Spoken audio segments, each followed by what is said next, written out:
네, 고위공직자들 재산이 공개될 때마다 매번 반복되는 일이긴 합니다만 올해도 어김없이 논란이 불거졌습니다. 취재기자와 이 부분 조금 더 자세한 얘기 나눠보겠습니다. 임종윤 기자 나와 있습니다.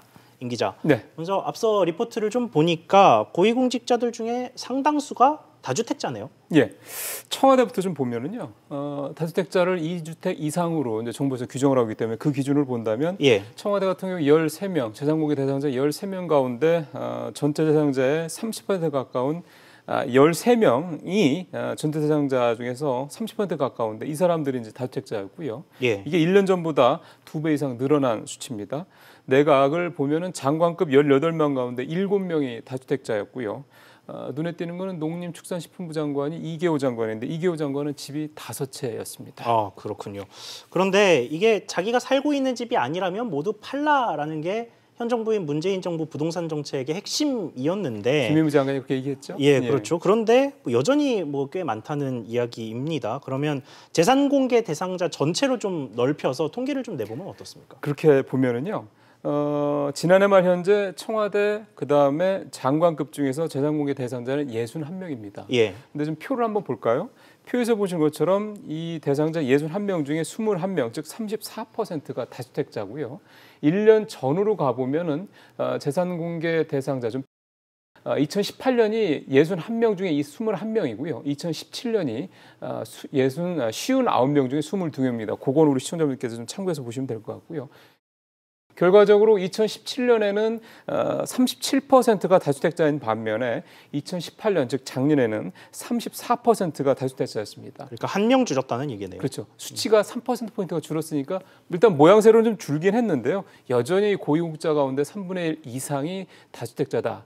이거는 좀 문제가 있다는 지적입니다. 잘 아시는 것처럼 현 정부는 다주택자에 대한 규제를 강화하는 방식을 통해서 부동산 시장 안정을 꾀하고 있지 않습니까? 예. 그럼에도 불구하고 공직자, 특히 고위공직자들의 상당수가 30% 이상이 다주택자라는 것은 정부의 부동산 정책에 힘이 좀 빠지는 그런 내용이 될 수밖에 없을 것 같습니다. 예, 아무래도 일반 소비자 같은 경우에는 몇 년, 10몇 년이 걸려도 내 집 마련 하나 하기가 힘든 상황인데 그렇죠. 이렇게 고위공직자들이 많은 주택을 소유하고 있다는 게 번번이 밝혀지면 예. 아무래도 여론의 도마에 오르는 경우가 많겠습니까? 실제로 이번 재산 공개 대상에 아직 포함은 안 되는데 최근에 이제 그 장관 후보자로 거론된 사람 중에 한 사람이 이제 대표적인 예가 됩니다. 바로 이제 최정호 국토교통부 장관 후보자인데요. 실제로 또 부동산 정책을 직접 다루는 부처 장관 후보자죠. 이번 인사청문회에서 3주택을 보유한 사실이 공개가 됐습니다. 당연히 여야 의원들은 질타를 했을 거고요. 예. 거기서 나온 얘기들을 좀 보면 최 후보자가 집을 줄이는 과정에서 자녀들에게 아파트를 증여하면서 절세를 했고 또 그 증여한 아파트에 사는 딸에게서 월세를 이제 주면서 살고 있는 이런 내용들이 이제 지적이 됐거든요. 지금 화면에 나오는 저건 사려잡지 못했다는 것에 대해서는 이라는 저 알듯 모르듯한 저 표현이 바로 최 후보자가 앞서 말씀드린 그런 어떤 꼼수 절세 의혹에 대해서 답변한 내용이 되겠습니다. 또 하나는 청와대 김의겸 대변인이 화제가 되고 있는데요. 이번 재산 공개에서 흑석동에 20억 원대 건물을 신고를 했습니다.